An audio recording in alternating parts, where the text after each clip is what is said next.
Welcome to the Bhopal Literature Festival, Eliza Reid. And as you can see, we're in the midst of the festival, and I hope you can hear me. I'm delighted here to be talking to an author and a traveler who is the First Lady of one of the most exquisite countries in the world. Iceland is a country that has been rated by the World Economic Forum as the most gender equal country in the world. Ladies and gentlemen, please give her a big hand. और मैं ये बताना चाहता हूं कि ये 12वीं बार उनको इसलिए इनके देश को अवार्ड मिला है क्योंकि पुरुषों और महिलाओं के बीच में समानता इन्होंने हासिल की है. विश्व में नंबर 1 देश हैं ये. So it's really amazing. Madam, I would like to know from you, and you have briefly explained what the Sprakkar are, but for everyone's understanding, what is it so extraordinary about them that you refer to them as secrets of the Sprakkar? Why is it? Why did the word secret have to be used, and what makes them so extraordinary? Please speak in English. I will translate into Hindi wherever I feel it's necessary.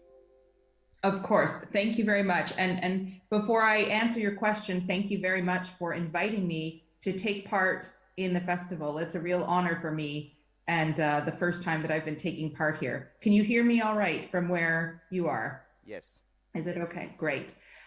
So yes, Secrets of the Sprakkar is the title, and it's a bit of alliteration in the name, really, to use 2 words that begin with an S. Not an English word.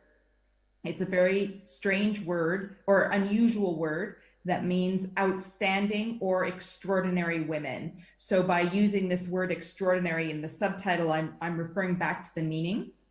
And I guess you have to read the book to find out really all of the secrets of the Sprakkar. But the book is comprised of interviews with almost 40 different Sprakkar or extraordinary women in Iceland to talk about how it is for them as women in the world's best country for women. But I think without wanting to give away too much, I would say that maybe one of the ideas behind these secrets is the fact that I tried to interview women who weren't necessarily the most famous or the first women to do something, but really more regular women living their lives, because I thought that might be of more relevance to people reading the book around the world, that they could get more inspiration from that because they could relate more to people who had had similar experiences to them. मैं आप लोगों को बताना चाहता हूं कि उन्होंने उन औरतों के बारे में ये किताब लिखी है जिसकी वजह से उनका देश वर्ल्ड में नंबर 1 महिलाओं के लिए सबसे सुखद देश माना जाता है. आइसलैंड उनकी उन्होंने चित्रांकन किया है, उनके विषय में उन्होंने पूरी डिटेल में बताया है. Madam, we are in the midst of a literature festival, and I would like to mention for the benefit of the audience here what you have written, that in Iceland there is a belief that blind is the bookless man. And I'm very happy indeed, gratified to hear from you that in Iceland, everybody walks with a book in their belly. किताबों का Iceland में बहुत शौक है. हर कोई किताब अपने पेट में रखकर चलता है. That Reykjavik, जो कैपिटल है, this deserves a big clap. कि Reykjavik जो है वो यूनेस्को सिटी हमारे पास, we have in Bhopal, about 1 hour away, we have 2 UNESCO heritage sites dating to prehistoric times and about the turn of the first millennia. But Reykjavik, as you have mentioned, is a UNESCO city of literature. वो साहित्य और किताबों का UNESCO city है, तो आप imagine कर सकते हैं कि किताबों का कितना शौक है उस देश को। एंड क्रिसमस में जब प्रेजेंट्स बांटे जाते हैं तो किताबों के प्रेजेंट्स बांटे जाते हैं, and that the country and the houses are flooded with books, that even bathtubs have books, and that houses of writers get converted into book museums. And we have some publishers sitting here, they are really admiring this. And this is absolutely extraordinary. I would like to know from you how, in an age of OTT platforms and all the multimedia that we have around us, how are you managing to sustain an interest in books in your country? Thank you for that question. Well, I think part of it is because it's such an old tradition here. So it's not something that was done to bring tourists to the country or as some sort of a trend. It's actually something, this love of literature that has existed for hundreds of years. And to answer that very quickly, that is really because Iceland has traditionally been a very poor country, remote from other areas. And so hundreds of years ago, we didn't have materials to build huge buildings. We didn't have materials to create art or compose music, but we had books. And we're able to write books and place a big emphasis on being literate. So there's a long tradition of that. And that has evolved today, as you said, to have these really high book publishing and buying rates, and this what we call the Christmas book flood, when most of the books are published in the season leading up to Christmas. I don't want to tell you that all children in the country only want to get books for Christmas. My kids wanted a new PlayStation, so you know, I want to be realistic for you, but absolutely, it's something that everybody enjoys looking at, and it's something that I think we are very proud of as a country to talk about that literary heritage. And like you mentioned earlier, we have so many phrases in the Icelandic language that relate to enjoying books. There's one more even. If you have found your niche in life or what you want to do, it is said that you have found your shelf, if you decide that. So there's another book related phrase for you. So I will translate it for the audience. What she's saying is कि जैसे book shelf होता है, आप book store जाते हैं तो book shelf होता है, तो कहा जाता है कि अगर आपको आइसलैंड में कहा जाता है कि अगर आपको अपनी जगह और आप व्यवस्थित हो गए जिंदगी में, तो उसके लिए उपयोग किया जाता है कि आपको अपना बुक शेल्फ मिल गया जिंदगी में. Wonderful. Iceland is known to be a country which is very high on renewable energy, and you have made it your mission to be carbon neutral by 2040. That is indeed a tall order, but knowing your zeal and your country's zeal, I think that is achievable. So what steps are you taking broadly as a leader, as a people's leader, to get people into action apart from the government? We are very fortunate there because we transitioned away from relying on coal and oil 50 years ago, before the OPEC oil crisis and all the prices went up, because everything was being imported. And have really found a way to maximize our renewable energies that are existing on this island. So almost all homes are heated with, and we need to heat our homes all the time here, are heated with renewable energy. Then there's also been, for example, a huge increase in the use of electric vehicles. So there's very high taxes now if you want to buy a new vehicle that is just petrol-based. And so some of it is being used through tax incentives to use more environmentally friendly products and not to use non-environmentally friendly products. But I would say the biggest areas are in terms of the electricity generation and heating, and then in terms of encouraging people like this to use, say, electric vehicles for their cars.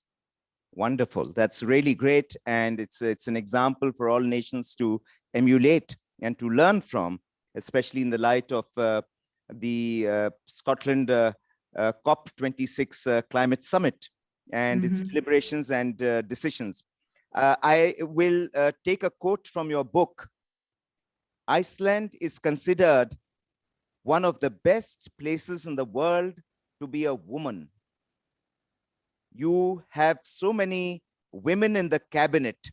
In fact, out of 63 seats in the parliament, almost half are women parliamentarians.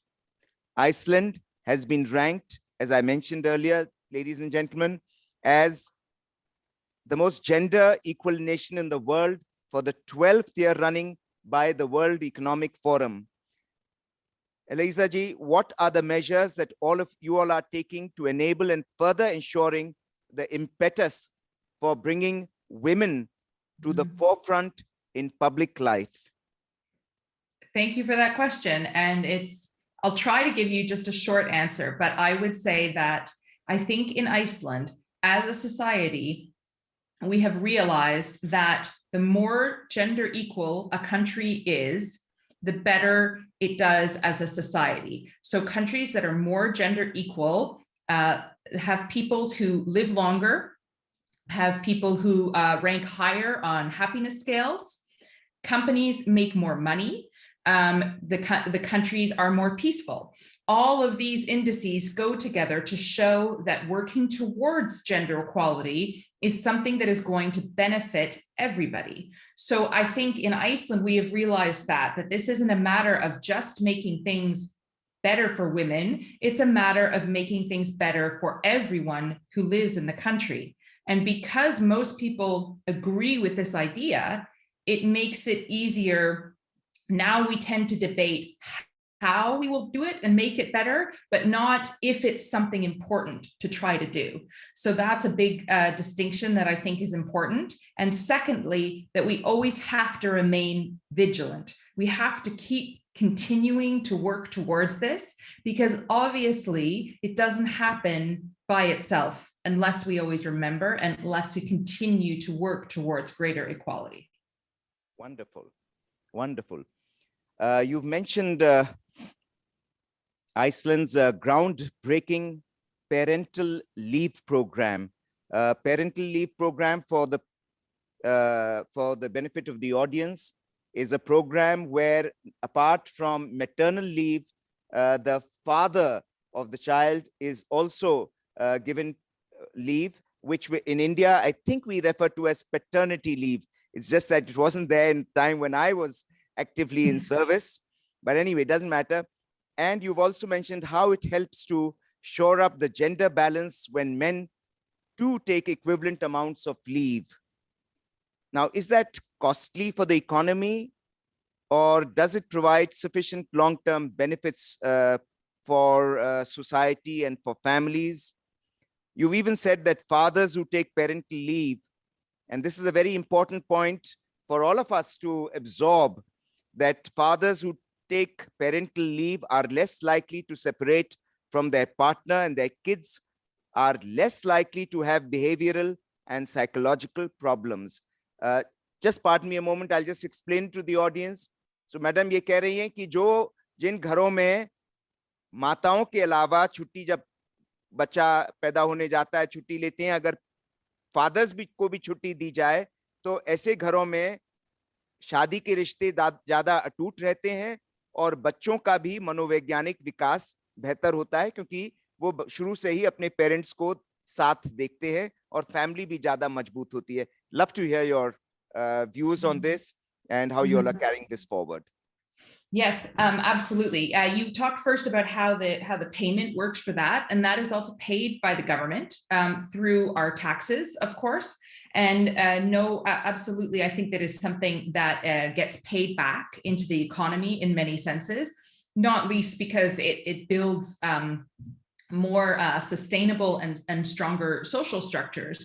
One example, or two examples I will give you. One is that when both parents are taking their parental leave, it means that there is less discrimination against women in the workplace who are applying for a new job, for instance, because an employer isn't going to think, this woman, I think she's recently married, she's just going to have children and she won't come back to work, so I better hire the man instead, because the father is also going to take paternity leave. So there's less discrimination in that sense.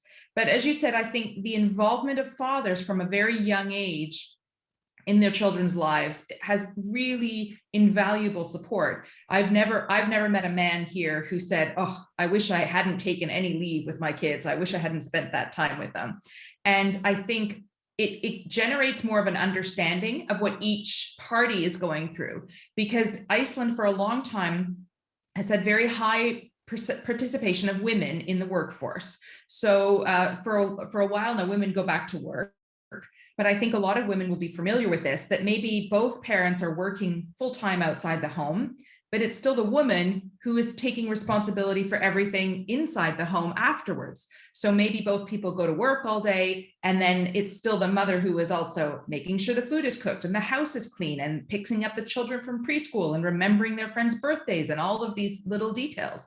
And when fathers get involved from an early age, they know how to change nappies, and they know their child's favorite songs and their favorite food and what to do when they don't feel well and how to give them a bath.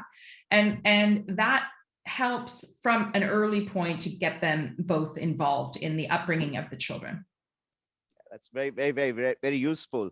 And I wish all of us in India could take note of that and try and again emulate that. I think that will bring about a lot of stability into a lot of families. And I think it's something which is very important for all of society, not just India. Mm-hmm. If I may add one thing as well, sorry, I think it will also be wonderful for fathers. You know, here it's a perfect example of a situation where we talk about gender equality as in giving women opportunities, but this is something that is giving men opportunities to spend and develop really strong relationships with their children, which I think would be very beneficial. Scrapping to that. I think all the men here have loved that, but even the women I can see smiling. So it's irrespective of gender. You have described your moment of being awestruck when you saw the managing director of a company, who of course was a female, of breastfeeding her child during a board meeting in the presence of almost an all-male board. And later, so first let me keep it at that. So this is an extraordinary kind of social sensitivity to maternal responsibilities ingrained in Iceland's society and polity. It's absolutely amazing. And you came from Canada and you were quite amazed at seeing that in India too. I mean, in a traditional tribal society, one would not think very much about a mother breastfeeding her child in front of men. But today in modern Indian society, I can't imagine in a board meeting, a managing director doing that in front of male colleagues. So this is an exceptionally high level of gender sensitivity and social equality and a smoothness of understanding. I'd love to hear more about how you felt, how you reacted, and how things are evolving in that sphere. Thank you for that. That was a moment I really remember from when I first moved to Iceland almost 20 years ago, before I had any children or was thinking about having children myself soon. And it did strike me because on the one hand, breastfeeding a child is one of the most natural things in the world. But as you say, there is a lot of stigma surrounding doing it publicly. And I think it was not only the fact that she was breastfeeding this child while she was chairing a meeting, but it was also the fact that all the men in the meeting didn't care at all. They didn't, ask her not to, and they didn't look away as if it made them uncomfortable or make any jokes. It was completely normal for everybody in the room. And that really stood out to me as a new arrival to the country. But I remember thinking, well, this is a good thing if I want to have a family here, that people look upon this as just a normal part of life. Yeah, absolutely. And you've written how some of the male members there, they bounced the kid on their laps, on their knees, and just felt comfortable doing it, like as if they were parents of that child, which is absolutely amazing, phenomenal. You've also mentioned of an incident when a member of parliament did that in parliament and nobody blinked, which again is quite amazing. Yeah, great. Yeah. But she did get on the international news. So the biggest story of that story was that it was a big deal. in the international news. And every time Iceland gets on the news, we love it. So what were the headlines? I think that, you know, they were in the American newspapers and German and British, you know, that a member of parliament had gone up to the podium and she was nursing her baby at the same time. But as she said, it felt completely normal to her. She hadn't expected to have to speak at that exact moment, and was sort of sitting at the back of the chamber nursing her baby. And she thought, well, either I have to take this baby off and the baby will scream the entire time, or I just bring her up while she's quite quiet and carry on. Feeding the future of the nation. Wow. You have referred to affordable childcare, and you've used a very useful, a very pertinent, very sensitive phrase, infrastructure for families. What steps does Iceland take to promote and buttress such infrastructure, and how does it manage to finance such huge expenses for undertaking this infrastructure for families? That is a phrase that I borrowed, and I should give credit to her, from the American Senator Elizabeth Warren, who used it off as an expression. One example, for instance, is very high quality and affordable childcare. So we talked already about the parental leave scheme that applies to both parents, but what takes over from that after the parental leave is finished is very subsidized childcare that is run by municipalities. And it's already subsidized by the government, but there are even further discounts if you are a single parent or on unemployment benefits or a student. And it's also subsidized if you have more than one child in the system, as we did at the time. And that means that people tend to decide the size of their families more on if they want to have more children or not, rather than, you know, if they can afford to have more children. And absolutely, this costs money. This is again paid for in the subsidies, and it's part of what I would call the sort of Nordic welfare state model, which has relatively high taxes. But again, because we realize the benefits of this, you know, we're a very small country in Iceland. We can't afford to have half the population at home doing unpaid labor, not paying their own taxes, not paying into the economy in that sense. We need, just from a purely economic point of view, we need to have as many people working as possible. And so nobody is really debating whether this is worth the cost, because it so obviously is worth the cost of doing it. Notwithstanding, I think, again, it makes people happier and longer living and more productive. Great. Let me come to one of the Sprakkar stories that you've mentioned in your book. And this is, of course, mythology and not one of the more recent time stories about the extremely feminist Sprakkar, the saga era Sprakkar, who saga era is prehistoric, who defied convention and refused to give away 2 locks of her hair to save her husband in battle, because the husband had been rude to her. And so she wanted to avenge the husband. So is that how the fairer sex in Iceland are? Are they that tough, and are they that tough with their men? I'd just love to know that, because it would sort of resonate better with some of us here. I think they're very tough, but I think it's interesting. So that story, again, is obviously an ancient story that's evolved into a legend. You know, it's a thousand years old. And in the rest of the story, in the rest of the saga, she is not treated well for allowing her husband, you know, to die because she won't lend him a lock of her hair. But in modern times, we see her as really using the very few weapons, as it were, that she had at her disposal.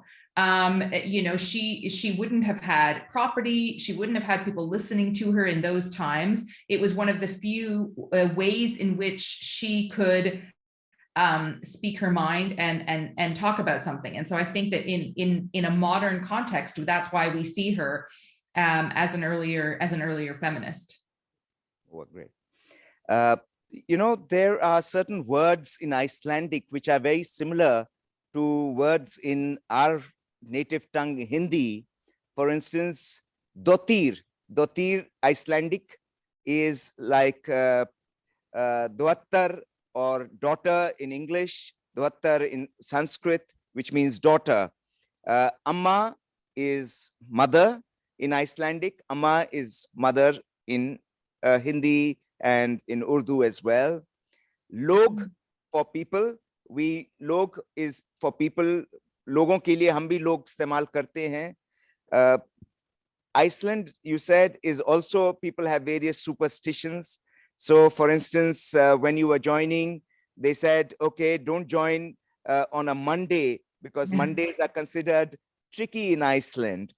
Indians too have a lot of superstitions. हमारे यहाँ भी बहुत superstition और अंधविश्वास हैं कि हम कोई भी जर्नी जो है पड़वा के दिन नहीं शुरू करेंगे, इस दिन नहीं शुरू करेंगे, उस दिन नहीं करेंगे. We will not pare our nails, cut our nails after the sun has set, that we will hang chilies and lemon outside our houses. Iceland also, you have various superstitions. So please do tell us, for the benefit of the audience, one or two quirky superstitions of Iceland, and whether with changing times and technology, some of those superstitions are now fading away, or are they becoming as strong as they were, and people are reinforcing them thanks to social media? That's a great question, and I love hearing about it, because I love hearing about the similarities that we in what you might think are very different societies, in similarities that we all have together. I always think that says something good about the state of the world, you know, that unites us as peoples of the earth so much. But yes, the superstition about not starting a new job or a new project on a Monday, I experienced firsthand. I probably, as an immigrant, don't know so many of them, because I think there are fewer superstitions today than there used to be. But there are a lot surrounding what are called the hidden people of Iceland, who are these traditional sort of invisible creatures who live in the hills and the rocks and in the natural areas outside the country. And it's really been built up a lot for the tourist industry, that you know, all Icelanders believe in elves. And I think that's a bit of an exaggeration, but I think a lot of Icelanders wouldn't say that they don't believe, if you know what I mean. They hedge their bets a bit. So there's a lot of stories surrounding that, about how maybe they would, people were building a road, and there was a rock where they were going to build the road that someone said that the elves lived in, and so they actually moved. There's like a curve in the road so it doesn't destroy their home. Iceland also has a very, very humanitarian approach when it comes to the subject of LGBTQ, and which is homosexuality, समलैंगिकता के विषय में भी आप लोगों का देश बड़ा अग्रणी और positive minded है. So are these kind of humanitarian approaches, are they improving, and are they only strengthening, or they are going down? And did it require any legal intervention through the courts, as was done in India, to legitimize gay rights, or did it happen naturally because Icelandic society is modern, positive, and humanitarian? I think, so you're right, it's absolutely evolved, and hopefully is continuing to evolve in the right direction. I mentioned an example in the book, though, of a gay rights activist in the 1980s, so not that many decades ago, who had to flee Iceland and move to Denmark because he was persecuted for his sexual orientation. And so, you know, we really have evolved a lot in the past decades. I would say how that evolution has happened, less so from, for instance, maybe a couple bringing a case to court, which gets knocked down and changing the laws, but absolutely through activism, through grassroots activism and support and pressure on Parliament to change the legislative system, which is happening. So Iceland was not the first country to legalize same-sex marriage, but it was a country which passed the legislation with no votes against it from members of Parliament, which I think is very good. Right now, what the government is really working towards, or what the activism has to do with, maybe, is enshrining the rights of trans people into laws. So there's an area where the legal system, the legal protections available are farther behind. And so that's the area now that we're really pushing towards. And I think our small size has an advantage because we all tend to know people, we meaning cis heterosexual people, tend to know people who are members of the LGBTQI plus community, and that helps us understand that, of course, we want to enshrine inalienable human rights for everybody. Great, great. Is it really true that Iceland does not have a military of its own, and is therefore a country which does not apprehend any invasion from anywhere? And if that is so, then indeed it is something which is extraordinary in today's turbulent times. Mm-hmm. We do. We are the most peaceful country in the world on the peace rankings, and it's correct that we have no military, but we are a founding member country of NATO, the North Atlantic Treaty Organization. So we do have support. There was an American military base here until 2006. We support NATO in other ways through humanitarian means. For example, last week after the NATO conference in Brussels to discuss the war in Ukraine, the Icelandic government pledged additional support to defense measures, which are primarily referring to the threat of digital assault and other kinds of assaults like that. So it's true that we have no human military, but we are a NATO country and aligned with those NATO nations. Okay.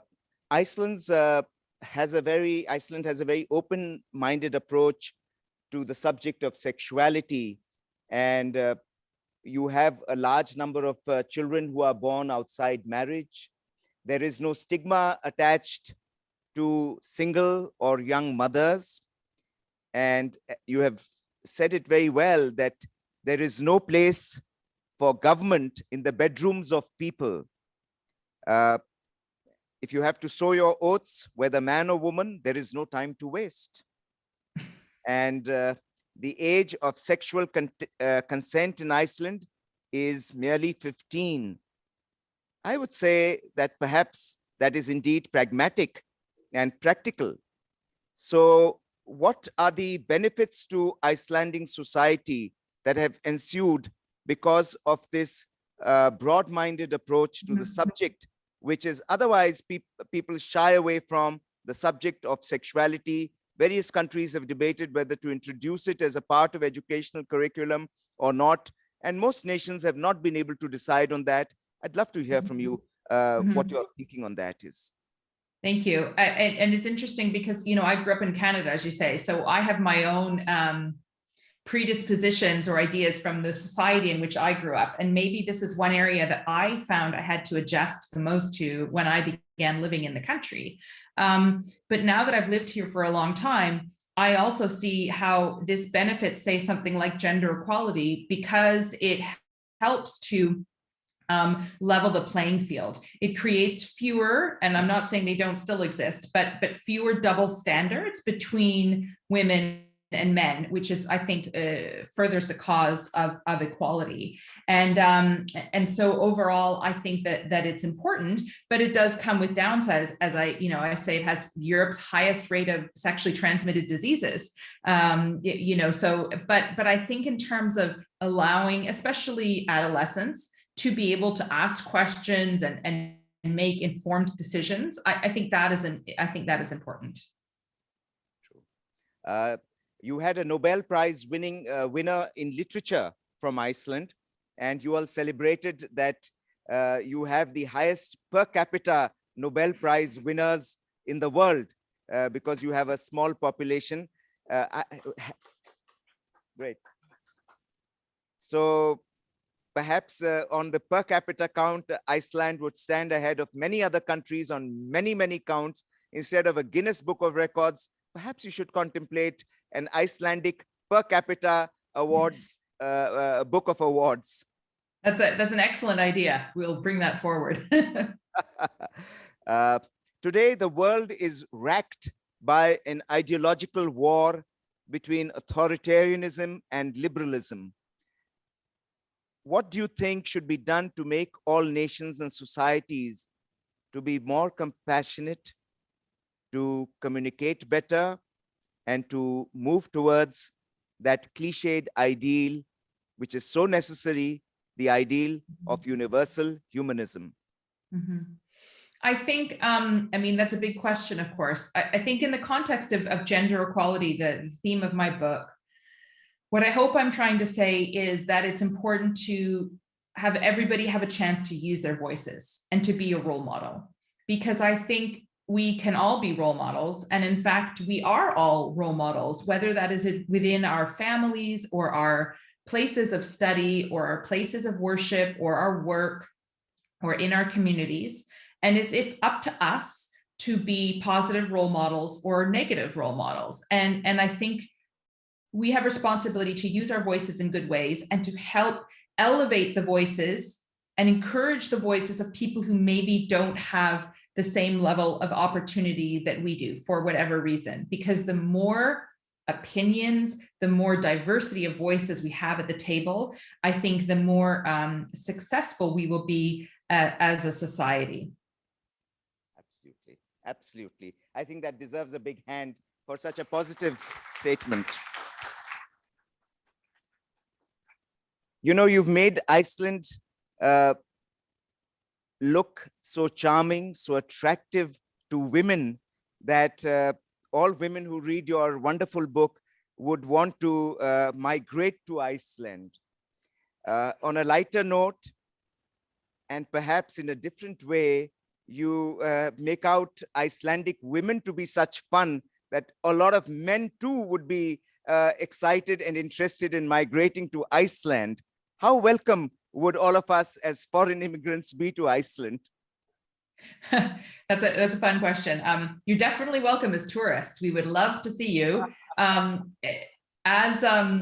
And dress warmly, because I think that's the big difference between India and Iceland as well. I can't sugarcoat that, it's cold. But I think for immigration, people who live outside the European economic area, there's always more challenging. Then the same kind of rules apply in so many countries: marriage, job offer, that kind of a thing. It's quite hard to just move and try to set up a life if you come from outside the European economic area and you're not, a refugee. I'd now like to conclude. It's been an absolutely fascinating experience reading your story, The Secret of the Sprakkars. I look forward to your next book. And I feel personally, as an administrator, as a manager who has been involved with government in various capacities, that a condensed version of this should be made essential reading for all administrators across the world, as it provides a very useful insight into humanitarianism, which is so important, ladies and gentlemen, for the longevity of the world, of our society, and for all of us to stay on an even keel, and most importantly, to remain happy. Eliza Reid, you have described yourself as a mother, as a feminist, as an immigrant, and of being married to the president of Iceland. I should definitely wish to add to that the epithets trailblazer, adventurer, pragmatist, visionary, humanist, and lastly, to borrow from your own Icelandic words, a Sprakkar. Thank you very much. Ladies and gentlemen, thank you so much. Let's give her a very, very big hand.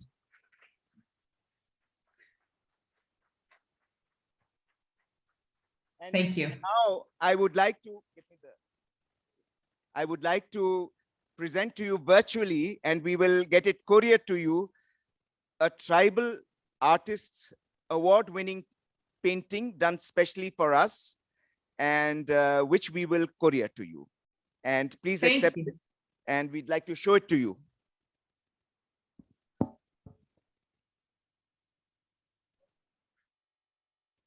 It's beautiful. Wow. That's beautiful. Thank you so much. Thank you very much. It's been an absolutely delightful session with you, very scintillating. Thank you very much. Namaste. Namaste. Thank you so much. Thank you.